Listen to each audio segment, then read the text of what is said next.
Mr. Chairman and distinguished presenters and distinguished ladies and gentlemen, I am honored to stand before you this evening as a layman, speaking from a layman's perspective on a very technical subject. I trust that what we would share together, the few thoughts that we will share together, would impact our lives in some very positive ways, I believe. But permit me to make one or two remarks regarding all the previous presentations that we've had today. I was just thinking to myself, I mean, most of us here are well educated.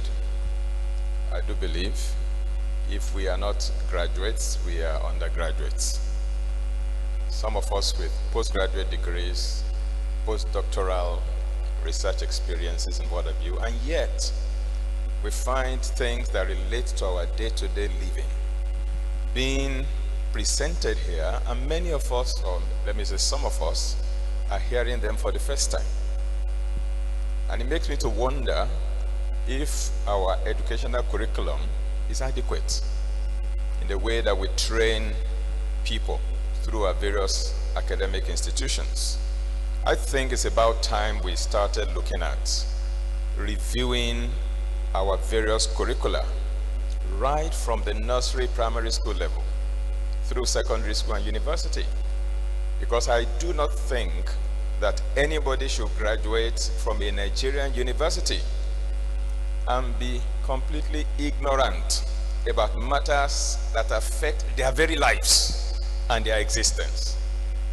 We do general studies in our various universities, compulsory, but it doesn't count towards your GPA at the end of the day, and yet we have all kinds of things loaded into it that are irrelevant to our lives. I'm sorry to say that.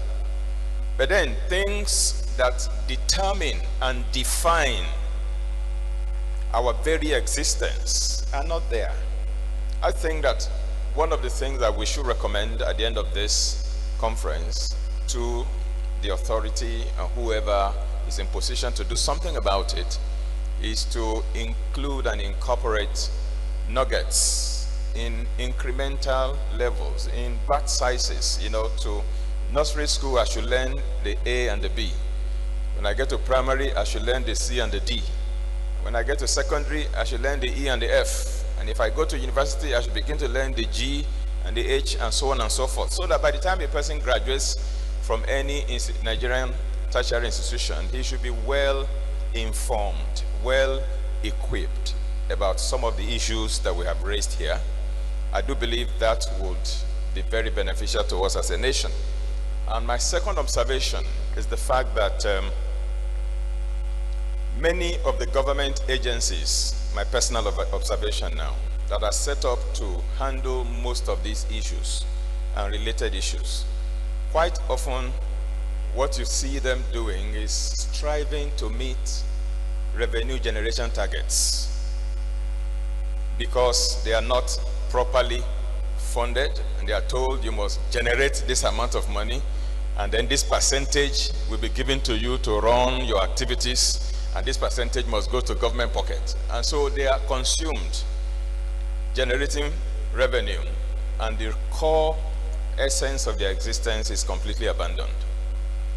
For example, I've had to relate with an agency like Standard Organization of Nigeria, and I find that in testing even the electronic and mechanical products that are imported into the country, either they don't have the resources to do it, or they just don't want to do it. Elsewhere, what agencies like that do is to go into the market and buy randomly products and do their testing in their lab to find if they comply with the standards set for the country. And if anyone was found culpable, they were prosecuted. But here, what an agency like SON will say to you is, you want to bring in this product, bring us samples, let us test. Of course, if I'm bringing in the product, I will give you the best of the samples, and then the fake ones can go into the market. But they don't go into the market to do that. They just ask the importer to bring a sample. He imports 1,000 products and then asks 2 very quality ones and send us one to your lab for testing. I think that all of that needs to change. These agencies of government should begin to live up to their bidding and help us all together. Now let me go to my main subject. I'm supposed to recommend lifestyle and nutritional habits that will help us to mitigate the impact that the various environmental stressors have on our health. I'm glad that all the previous speakers have already helped me to educate all of us on what these environmental stressors are and the impact that they can actually have on our health. So my own job is, what can we do about that? And I think my recommendation will come in 2 directions. First is what we need to do corporately as a people, as a country together, government and the people collectively. And I think much of that has already been recommended. But the other side is, what can I do by myself, for myself, in the face of the reality that the government, as we know it, is not doing enough. Not that they are not doing anything, but they are not doing enough to mitigate these things. But if the government is not going to do everything that she needs to do to protect me, then is there anything that I can do for myself, by myself, to protect me? I think that is the crux of the matter. But before I go into the 12 tips, simple tips that I want to recommend, I want to lay a little foundation building on what other speakers have said. The first thing I'd like to establish is the fact that in this dispensation that we live, the way God created and wired each one of us, we all have the genetic potential to live up to 120 years. That is scientifically validated, and that is theologically confirmed. I speak now as a reverend, okay? All right. Now, in the Bible, in Genesis chapter 6 and verse 3, God said 120 years, okay? And then science, the science of gerontology says that every animal species can live up to 5 times the length of time it takes that animal to mature. So if it takes an animal to reach biological maturity, if it takes that animal 5 years, multiply that by 5. That means the potential life expectancy of that animal is 25 years. Now for human beings, it takes approximately 17 to 25 years, depending on who gave birth to you and the kind of food you ate while growing up. Okay? The environment you grew in, whether in the village or in the Koi. Between 17 and 25 years is when we reach our full biological maturity. We reach our maximum height, beyond which we can't grow any taller. 17 to 25 years. If you multiply that by 5, that gives us a range of 85 to 125, which is what science has established. Which means we have the potential to get there. But the reality is quite different from what is possible. The reality we see is that, as I begin to show you a few statistics in Nigeria, you will see that if we assume 120 years as the potential, then that can be divided into 3 modules. First 40 years will be module 1, which I call the learning years. Those are the years in which someone is being mentored, being educated, being groomed, being prepared, being made ready to become a specialist, to become a consultant, to become a professor, to become whatever, to get to the height of wherever they're going to be operating. And then the next 40 years, in my opinion, will actually be the earning years. Those are the years when all that has been built into us in the first 40 years, we now begin to get put to use. And that is when we should be doing our best work, in my personal opinion. And then the last 40 years is supposed to be our retirement years, where we become godfathers. We stick at the background and people come to us to consult and ask questions. And we are there, we are trying, traveling to see our grandchildren and great-grandchildren and having fun until our maker calls us back home. But if we look at the Nigerian situation, this is what we find. The potential we have is 120, but globally, the reality says 80. And that 80 is even for the advanced countries, the developed world. As at 2014, world average life expectancy was 71. It used to be 68. It just improved by 2 years lately. Now, global statistics shows that Japan, as we speak, has the longest life expectancy in the world at 83.7 years. Switzerland and San Marino come second at 83.1 life expectancy average for the country. In Africa, the statistics shows that not a single African country is among the 50 longest living people in the world. Position 1 to 50, life expectancy. Not one African country is there. Tunisia has the highest life expectancy, national average in Africa, and at 76.1 years, and is 57th position in the world. Number 1 in Africa is 57 in the world. Libya is second in Africa and is 72nd in the world. Sierra Leone happens to have the lowest in the world and is in West Africa. Maybe because of the Ebola that they just experienced recently. It used to be Swaziland in Southern Africa, and now Sierra Leone has taken that medal. Now let's come home to Nigeria. Nigeria is the 8th most populous country in the world.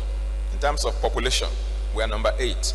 But in terms of life expectancy, we are number 183 in the world, with an average of 54.5. Male life expectancy is 54, female is 55, average is 54.5. Now, who is responsible, or what is responsible for defining the longevity of a people? I think there are 3 basic stakeholders. The first one, as we will all acknowledge, is God.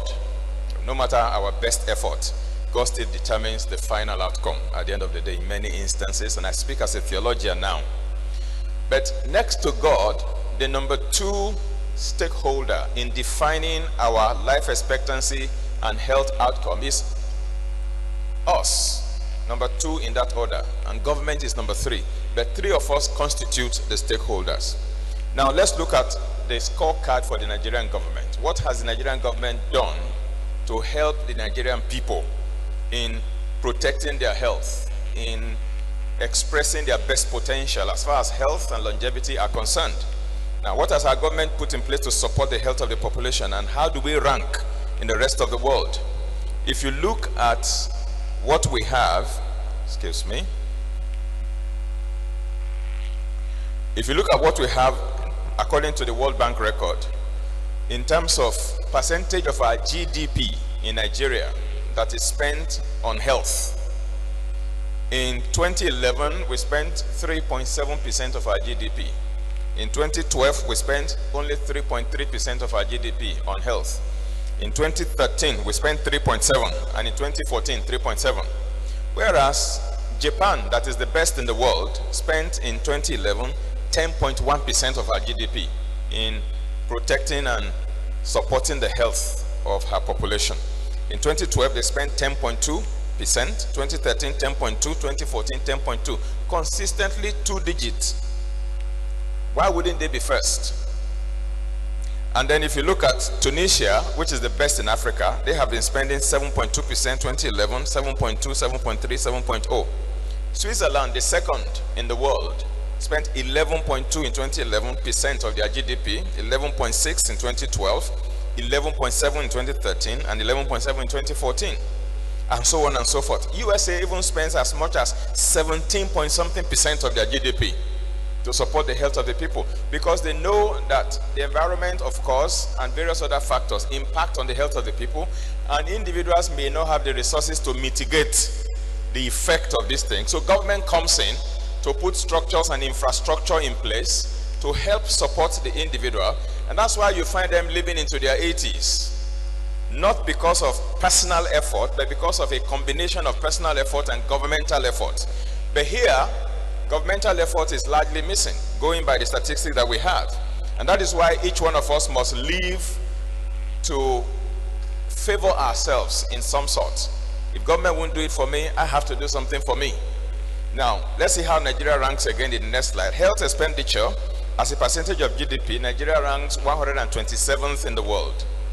For physician density, in Nigeria, we have 0.4 doctors for every 1,000 in the population. And we are position number 130 in the world. Hospital bed density, we have 0.53 beds available for 1,000 Nigerians. And we are position number 176 in the world. Now, if we look at what government is doing in various aspects of supporting the health of the population, it does not amount to much. Therefore, my submission is that it would be a great personal risk for anybody to completely throw their health destiny into the hands of government and not seek to do something for themselves by themselves. If you look at the age structure in Nigeria, the picture is clear. Those who are age 0 to 14 in Nigeria constitute 43.2% of our population. Those who are 15 to 24, they are 19.3% of the population. Those who are aged 25 to 54 are 30.5% of the population. 55 to 64-year-olds are just 3.1% of the population. And those who are 65 and above are just 3% of the population. Out of 170 million people, we have just about 5.5 million that are 65 and above. That means that many Nigerians, or most Nigerians, die young. Out of every 100 Nigerians, only 3 will reach 65 if things continue the way they are, if nothing changes. If these statistics must change, there must be an action that each one of us must take. Now, the inferences we can draw from those statistics is that we find that 62.5% of Nigerians are under the age of 25. And I think they should produce the next president because they are the majority. If politics is a game of numbers, then the under 25 should produce the next president because they are 62.5% of the population. That means the minority has been ruling the majority. Okay? Only 30.5% of Nigerians are in the working class. 70% of Nigerians are dependents. And 6.1% reach 55 years, and only 3% reach 65 years. And that is very horrible. Now, the things responsible for these abysmal statistics can be divided into 2 categories. What I call non-modifiable factors and modifiable factors. The non-modifiable factors are the things that we may not be able to do something absolutely about, even though I still believe we do have a measure of control even over those. But there are a number of other factors that contribute to this terrible statistic that we can do something about. Those are the modifiable factors. Now, if we take a look at the modifiable and non-modifiable factors, for example, the things we can't do much about will include genetics and heredity. You know, some people are born with some genetic weaknesses, and that may not make them to live long. If somebody is born SS, for example, it's none of his fault. I mean, that's how he came into this world. Daddy and mommy contributed to that. And there's nothing that person can do except God intervenes and changes something somewhere. But then that person may not live up to as long as other people because of the peculiar challenges with that. That will be genetic, okay? Some are born with some genetic disorders that will not make them live long. Those are non-modifiable risk factors. Environmental factors also can go into 2 directions. Like Prof said, there are those that are just natural there. There's nothing anybody can do about it. You can't do anything about the harmattan dust, for example, like he said. You can't stop it from coming, but you can wear a mask from inhaling. Ultraviolet rays from the sun, you can't stop it, but you can protect yourself in some way. There are a number of things that we can do in our own microcosm and do something to shield ourselves and garrison ourselves and protect ourselves a little bit. And then, if you look at the modifiable ones, you can see that they constitute a large chunk. Now, but before I move on to the modifiable ones, let's look at, for example, genetics. Even though I have said that you and I can't do anything about the genes that we inherited from our parents, but my studies have revealed to me, geneticists have told us that only about 25% of our genes express automatically without you doing anything about it. Only about 25%. and that 75% of our genes have to be triggered before they express. And if they are not triggered, they may remain dormant for the rest of our lives. Which means that if I inherited the genes for diabetes, for example, if there's anything like that, or the genes for hypertension, or the genes for cancer, let's say a woman inherits the gene for cancer, BRCA1, BRCA2 from the parents, that makes that woman at higher risk for developing breast cancer than the average woman. That gene is not automatic. It does not mean that because the woman has that gene in her blood, therefore she will develop breast cancer in her lifetime. But there are certain triggers that if that woman exposes herself to them, they will now trigger the expression of that gene and make that woman develop breast cancer. So if she understands what those triggers are, and she protects herself from exposure to those triggers, she can actually live with the gene without developing cancer. Because like somebody said, Dr. P.K. Shah said, genetics is only a loaded gun. It is your diet and lifestyle that will pull the trigger. Okay? And if that is the case, then gene is not as important as the environment of the gene. Because it is the environment of the gene that will dictate how the gene goes. I studied computer engineering, and one of my minor areas is software development. Okay? And in programming, computer programming language, there is the if-then statement. If you still remember those Fortran and COBOL of those days and basic programming, which are old and archaic now. Okay, there's the if-then statement. If A is less than X, then you go this direction. If it is higher than X, then you go the other direction. That's how our genes work. If certain conditions are fulfilled, express. If those conditions are not fulfilled, don't express. So the gene is not the problem now, but the conditions that make for favorable expression. And incidentally and luckily for us, those conditions are absolutely under our control. The gene itself is not under our control. We can't determine what we inherit from our parents, but we can determine how some of those genes, at least 75% of them, will express. 25% of them, we don't have any control. Whatever we do or refuse to do, they will still express. And I think that is good news for me. And some of the triggers that normally help to trigger the expression of those genetic weaknesses, which I call genetic time bombs, is some of the triggers are toxins, which is what we've been talking about.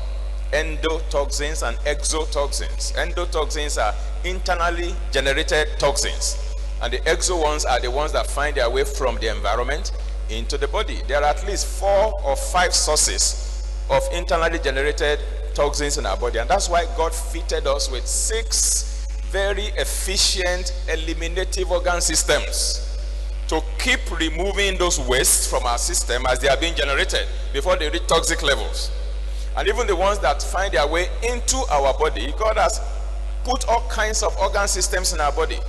Our kidneys, our liver, our lungs, our digestive tract, our lymphatic system, our skin, all of these things are there to keep removing and keep removing and keep eliminating. And if we can put them on turbo and get these things out, then we will prevent that favorable environment from being established for negative gene expression. Somebody has said there are only 2 diseases: toxicity and deficiency.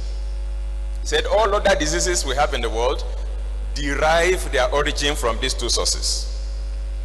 And I cannot agree more. Toxicity refers to the things that should not be in our body that have found themselves there. Well, deficiency, the things that should be there, that is not there, or it is there but it is not adequate. If any of those 2 scenarios develop, then disease finds a very conducive environment to express itself. So gene expression, in my opinion, ultimately, what matters is not what genes we have, but how they are expressed. And we may not have control over which genes we pass down or pass down to us from our parents, but we certainly have control over how they express by controlling our internal ecology. Okay? Let me quickly move on and jump all the epigenetic issues so that I can go to the main issue here. Now let's look at some slide number 29, if you can jump there. Interesting statistics. What is the probability in this environment of ours of dying from a terrorist attack? Infinitesimal. What's the probability of dying from an airplane crash? It's 1 in 3 million. From lightning, 1 in 350,000. From a road crash, 1 in 7,000. From food poisoning, 1 in 7. From cardiovascular illness, 1 in 4. From obesity-related premature death, 1 in 4. From cancer, it's now 1 in 3. For all those who smoke tobacco, 1 in 2 of them will die of tobacco-related disease. Okay? That is that. Now let's look at another perspective relating to cancer in particular. Dietary factors is said to account for 30% of all cancer cases. 3 out of 10 people with cancer developed it because of their diet. Now, smoking tobacco accounts for another 30%. Hereditary factors, our genes, account for only 15% of cancer cases. Workplace-related exposure accounts for 5%. Infections, like, HIV infection can lead to Kaposi sarcoma, a type of cancer. Okay, HPV virus can lead to cervical cancer. So infections too can cause cancer. That accounts for just about 5%. Obesity and lack of exercise, sedentary living, another 5%. Alcohol-related, 3%. Ultraviolet exposure, 2%. Pollution, 2%. Drugs, 1%. Other factors, 1%. Unknown factors, which I call spiritual factors, 1%. Now, if you look at all of that, how many of these factors can be controlled by humans? And how many are not controllable? If you sum it up, you will find that at least 70% of those factors can be controlled by human beings. And only 30% or thereabout cannot be controlled. Another statistic says more than 80% of heart disease is related to unhealthy diet and lifestyle. More than 90% of type 2 diabetes is related to diet and lifestyle. And I've seen that in my dealings with sick people. By the grace of God, I have quite a number of ex-diabetics and ex-hypertensives that I have worked with. Just through lifestyle and dietary adjustments, they were able to go off their insulin, go off their metformin, and go off some of their medication gradually, of course, over a period of time. And then they are back to normal, and all their endocrine system is working perfectly. Everything is doing well. Okay? More than 70% of stroke and colon cancer are also diet and lifestyle related. The implication is that if we will take personal action for ourselves, we can mitigate, we can ameliorate, we can prevent, we can reverse up to 70% of the diseases afflicting humanity. The other 30% may not be under our control, and that's why we pray, because there's God. All right, now let me go to part 2, which is the crux of the matter. I want to just give 12 recommendations. Now, the first one, let's look at what the Bible says in Proverbs 19:3. Go to the next slide, please. The next slide. Can we read that together for me? 1, 2, read.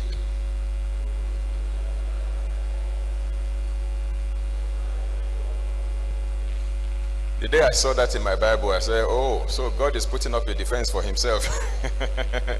That's the way the Message Bible renders it. That we actually ruin our lives by our own stupidity. And then we turn around to blame God. It's about time we took steps by ourselves. Now, what should government do? I said the action should be in 2 ways. What should we do collectively? And what should we do individually? Now, I think for government, there should be green revolution. That has been said time without number here. We should address deforestation. We should put appropriate policies and laws in place, and we should enforce relevant laws on the environment. We should protect the integrity of our food chain. I am concerned about the amount of glyphosate that is beginning to come into our agricultural system through Monsanto's Roundup herbicide that we're just spreading all over the place anyhow. We should protect the integrity of our food chain. Many countries have banned such substances in the environment, but we are still tolerating them here. We should provide infrastructure to improve health. There should be effective border and importation control. All those digital wastes should not be allowed to come in anyhow. Again, stress reduction should be in place for the population. It took me 4 hours to drive from Lagos to this place, which ordinarily should be done in 2 hours or less. The roads are jiggy, jaga, jogo, jogo everywhere. You just can't predict where you run into traffic. I mean, I live in Lagos, and many people in Lagos spend up to 8 hours in traffic daily. 4 hours in the morning to go to work and 4 hours in the evening to come back home. And I told them the other day at the Lagos State Secretariat when I was invited to come and talk, and I said, if you let people live like this, for the 35 years they spend in service, you will have successfully reduced 10 years from their lifespan by the time they retire. And they didn't like me for saying that. But I think we need to put some structures in place to even make life easy for the people. A Londoner can live in London without owning a car. There is transport infrastructure in place to move from place to place easily without stress. You can buy your entire, what do they call it now? That card that they used to, Oyster card, okay? You can buy your Oyster card for the whole month, and you can go out 20 times a day. Once it reaches the maximum deduction, it doesn't deduct from your money again. So the rich, the poor, everybody can move easily. You can predict when to arrive at the bus stop. You know when the bus is going to arrive. You know how many minutes it will take to reach your destination. You can actually go on your computer and just Google how long it will take for you to move from point A to point B within the city. And it will compute the average length of time it will take. And if you really go out, that's how you will find it. That's what government has done for the people. An individual cannot do that. It has to be a collective effort. These are some of the things we need to begin to put in place as far as government is concerned. Job creation and poverty alleviation should be done by government. Just about 2 weeks ago again, I was invited to come and talk to pensioners in Lagos, about 867 of them, okay, about life after retirement. And I was saying to them, all of you are retiring at 60. Said, if I were in government, I would have retired all of you at 50. I said, look, at 60, you're already tired. What can you do now? Say, but if I had retired you at 50 and I gave you 6 months intensive training in entrepreneurship, and then I give you the funding from a microfinance bank to give you the capital, you set up a small business, you employ 5 people. You still have the energy to pioneer that business and grow it. From 50 to you retire finally at 80. You have another 30 years to put in. And then you can bequeath that legacy on your children. Say, now you are living. What are you going to bequeath on your children? You are waiting for pension. When they don't pay on time, you go and kill in Abuja and slump. We need to put some things in place to lower retirement age, train and empower retiring workforce to become entrepreneurs and create jobs. The position they vacate, younger people will fix in there. We won't have thousands roaming the street with certificate with no job, and then they are tempted to carry gun, another threat to our life. Anyway, let me leave that alone. What should we do by ourselves? Health does not flow from a bottle or a syringe. Instead, in my personal opinion, health is largely the product of lifelong decisions and choices. And so these are my 12 healthy living tips that I'll leave with you quickly.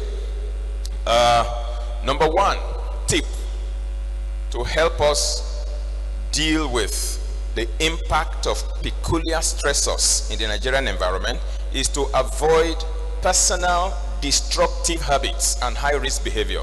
Think every one of us need to come to that decision where we decide that anything that will compromise our health, we should begin from now to desist from it. Personally now, on a personal note, for those who smoke, smoking cessation is a great one. Those who are on drugs, they need rehabilitation, they need deliverance to get out of that very bad habit. Those who engage in alcohol, they need to cease from that. Sexual promiscuity, self-medication, and other such high-risk behavior. Anything I do that can injure my health, I need to identify it and put a stop to it. That's the first personal action plan for everyone. Government cannot do that for anybody. Each person has to decide that. Number 2 is for us to begin to eat in alignment with our body cycles. In my study of aspects of physiology, I have found that the human body has a daily timetable. According to Professor Edward Taub, he's a consultant pediatrician. In his book, Balance Your Life, Balance Your Health, he said the human body runs through a 3-phase cycle per day, 8-hour blocks, from 4 a.m. in the morning till 12 noon in the afternoon. He said the body is in cleansing mode. From 12 in the afternoon till 8 p.m. in the evening, the body is in assimilation mode. And from 8 p.m. in the evening till 4 a.m. the next morning, the body switches into rejuvenation mode. And during each phase, there is an activity that is the predominant activity. All other activities are recessive activities. For example, when the body is in the cleansing mode, everything about you points towards cleansing. 4 a.m. to 12 noon. You wake up 4 a.m., 5 a.m., 6 a.m. as the case may be. What do you want to do? You want to clean up. You want to bath, you want to poo-poo, you want to wee-wee, you want to shower, you want to shave, you want to brush. All the things you do already point to the fact that your body is in the cleansing mode. Now, as you're trying to do the external cleansing, even your internal physiology too is attempting to clean. And so, in eating in alignment with your body cycle means that if your body wants to clean out, that is not the time to put in a bar. Because you will stop the body from doing what it wants to do and distract it and divert its attention to something else. That's why a heavy meal in the morning for breakfast is a complete distraction for your physiology. Old school nutrition will say eat breakfast like a king, and eat lunch like something, and then eat supper like a pauper. That's old school nutrition axiom. These days, what you eat for breakfast must support cleansing. It must be rich in fluids. That's why fresh fruits for breakfast supports the cleansing. Like we said, we are badged on every side with pollution, with toxicity. And God has installed efficient eliminative systems to get rid of them as they are coming in. And we have to cooperate with that system. We must eat in such a way that we don't interfere with the cleansing the body wants to do. And then from 12 to 8 is when the body is ready for the pounded yams of this world. Assimilation mode. Then by 8 p.m. to 4 a.m. the next morning, the body wants to rejuvenate, wants to refresh and get you ready for another work day. And so if you eat pounded yam at 11 p.m., again, you are going to interfere with the rejuvenation that your body wants to do. Your body will be distracted from rejuvenation and begin to digest and do assimilation. By the time the job is done, no rejuvenation took place. You wake up the next morning feeling tired and heavy. That's why eating late and eating heavy in the evening is not advisable. So my second tip is eat in alignment with your body cycles to allow your body to efficiently remove whatever can be removed. I'm aware that it's not every toxin that gets into the body that the body can remove by itself. Our excretory system, for example, cannot eliminate heavy metals. Mercury, lead, arsenic, cadmium, they get into your system, they just get stuck there. They keep piling up and accumulating. They don't get excreted as such. They have to be provoked in order to be excreted. Okay? And so, the ones that can be excreted, we have to allow the body to efficiently excrete them. And the ones that cannot be excreted, we can provoke them when we get to another point. Number 3 tip is for us to eat intelligently. What I mean by eating intelligently is there are things we must avoid and there are things we must include in our diet. Things that will boost our immunity, things that will transform the ecology of our internal body environment and make it hostile to the process of disease development and make it favorable for health. Create homeostasis, balance at every level and parameter, appropriate pH, appropriate oxygenation, appropriate parameters, temperature, cholesterol, blood sugar, and so on and so forth, so that no conducive environment is created for the expression of those terrible genes waiting as time bombs to express. Avoid things that need to be avoided. Processed food, refined food, fast food, fried food, sugar, soft drinks, packaged fruit juices, GMO foods, genetically modified organisms. La Rochefoucauld was the one who said to eat is a necessity, but to eat intelligently is an art. Number 4, maintain an ideal body weight. If you want your body to be able to cope with all the stressors in the environment, then you have to put your body in shape. Because adipose tissue, that is the fat in our body, is actually the warehouse for most of these toxic substances that enter into our body. So the more fat you have, the larger your warehouse space to accommodate toxins in your body. And when those fats begin to melt away, some of the toxins that they harbor will be released and get out of your systems as well. So maintain an ideal weight. Number 5, do your utmost best to minimize your exposure to toxins as much as possible, like ionizing radiation. I don't carry my phone on my body, for instance, because I know that there is emission coming from even my GSM phone. I don't put it in my chest pocket. I don't carry it on my body. Keep it away from my body as much as possible. Okay? MSG is another toxin which we find in most of the cubes that we use to cook our soup. It's an excitotoxin. It's a neurological toxin that creates inflammation in the brain. It's responsible for seizures in many children, migraines in many women, and even inflammation of the digestive tract, such as colitis, ulcers, IBS, hemorrhoids, and what have you. All these things caused by monosodium glutamate. You need to read the book of Professor Neil Bernard and his partner, the other guy, I've forgotten his name. The title of the book is Excitotoxins, the taste that kills. That book identifies all those things, and MSG is one of them. Then protect yourself from workplace hazards, such as fumes, asbestos, chemicals, and so on, by wearing masks and protective wears as appropriate. I see even welders welding, and they don't wear their protective goggles and just do prrr, prrr, prrr, and they're just endangering themselves at the end of the day. Number 6, detox. In other words, eliminate toxins efficiently. Like I said, there are certain toxins that will not live on their own until you provoke them to live, and you have to do something to eliminate them.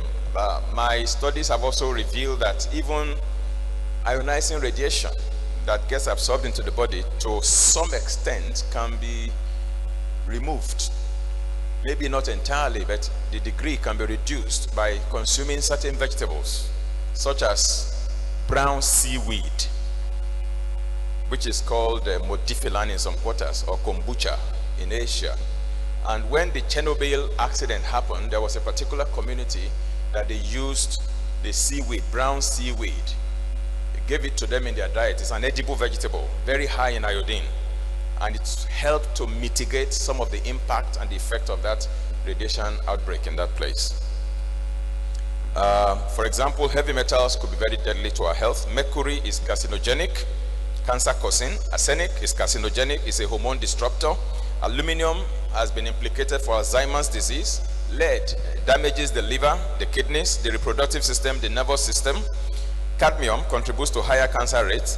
And these heavy metals, there are things that can actually help reduce them from our body.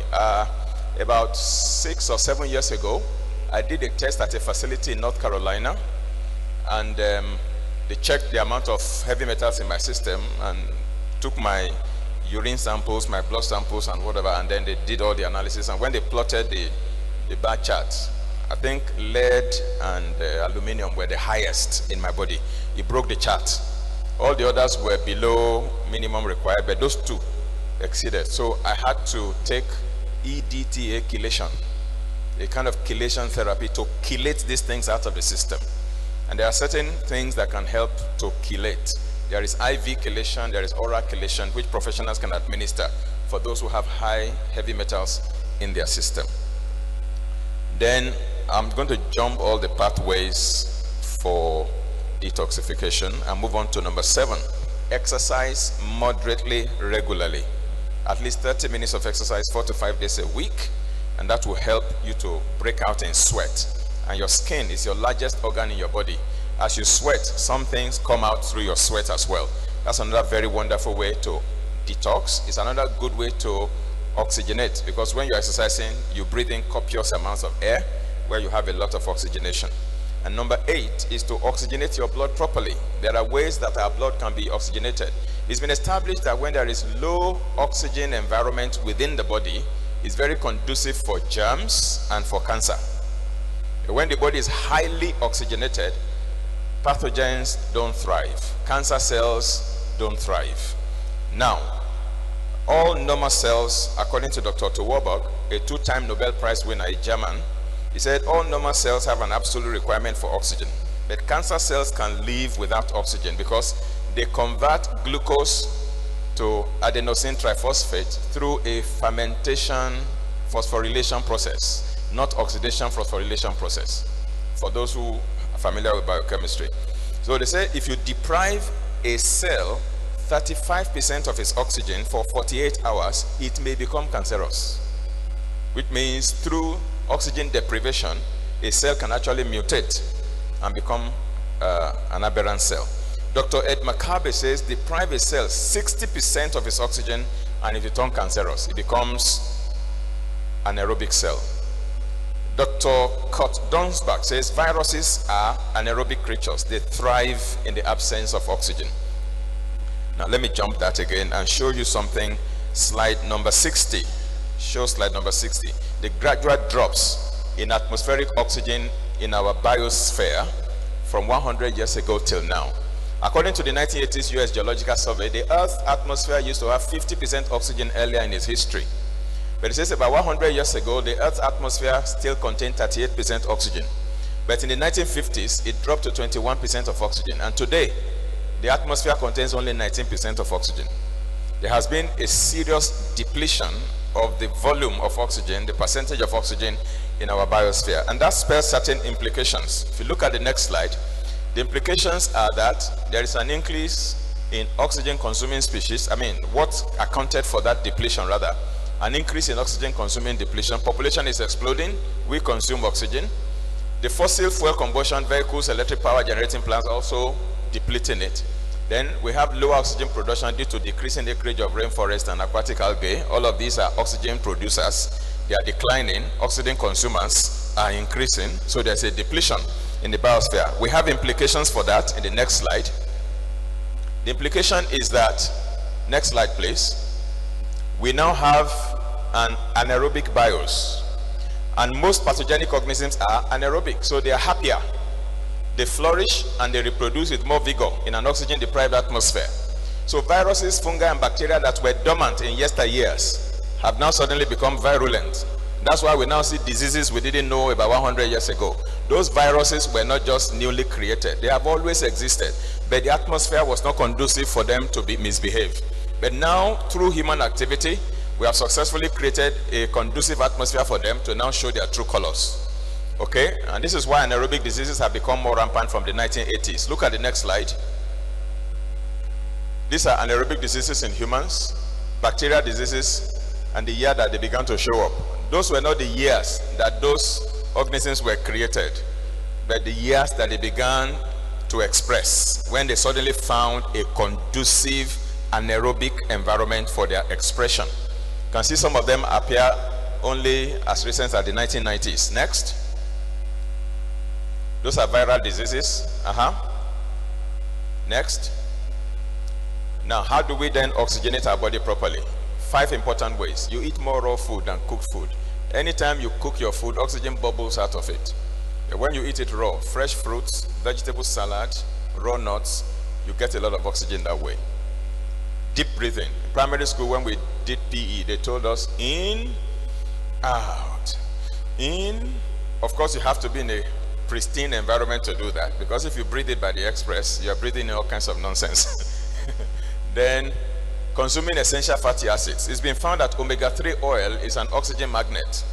That's why fish oil, flaxseed oil, and so on and so forth are very good to help us increase our oxygen capacity.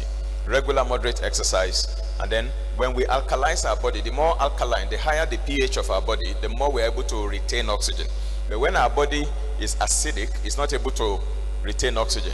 Your body will absorb more oxygen if it is alkaline. 100 times more oxygen absorption takes place when your body pH comes into the alkaline range. Next, please. And then number 9, we have to manage our stress, because stress contributes to at least 6 out of the 10 leading killers in the world. Next slide. And we have to use supplements wisely. Our earth, the nutrients on the soil has been depleted so much that the crops grown on them are no longer as nutritious as they used to be. So we need to make up for the difference by using supplements wisely. Number 11, avoid dehydration. Drink adequate amounts of water. Next, care for your immediate environment at least. If you can't care for the entire nation, at least care for your own compound, your own premises. stop littering the environment, clean up your environment, dispose waste appropriately, plant a tree where you can. In the state of Arizona, for example, if you build a house and you don't have 2 trees that are 6 feet tall and above, the city council will not even allow you to move into that house. It's part of the requirement before they will approve your house for habitation. Next. So the summary of what I'm saying is, number 1, create balance, homeostasis in your body. Never allow imbalances in your body environment, because those imbalances is what makes the genetic time bomb to explode. And once you create balance, you make all those genetic weaknesses dormant. And then number 2, apply what I call the Keno concept. The Keno concept is the subject of my next book, which hopefully will be out by the end of the year or early next year. It's a concept that helps you to take on your fingertips the action plan for mitigating all kinds of assault and insults upon the body. C stands for cleanse, A stands for alkalize. Ideal body pH to be somewhere between 7.35 and 7.45. Apart from certain body fluids, like gastric juices, cerebrospinal fluids, those ones could be acidic. But generally speaking, the rest of the body should maintain that pH range. Then nourish your body to boost your immunity and prevent deficiencies. Then oxygenate your body to make it difficult for disease to thrive, and eliminate whatever can compromise your health. If you do those 5 things, cleanse, alkalize, nourish, oxygenate, eliminate, you make it difficult for disease to happen in your body. Next slide, please. So we have 3 options available to us, either to prevent disease, or to reverse the ones that have already happened, or to just wait till they happen and then we manage them. I think the best is disease prevention, right? Now, we have certain resources that I believe you'll be interested in. We have an institute we call the Rafa Healthy Living Institute, where we teach people on healthy cooking, how to cook in your kitchen and turn your kitchen into a pharmacy, a compounding pharmacy, and the best hospital in the world, where every meal you serve from your kitchen is medicine to make your household healthier and stronger. And then we have the week-long training in 4 modules. Those are the next dates for those classes. We have books and newsletters also available at the back in case you're interested. You may want to visit those websites for more information. So, Mr. Chairman, panel of judges, co-debaters, ladies and gentlemen, I hope with these few points of mine, I've been able to convince and not confuse you. Thank you very much.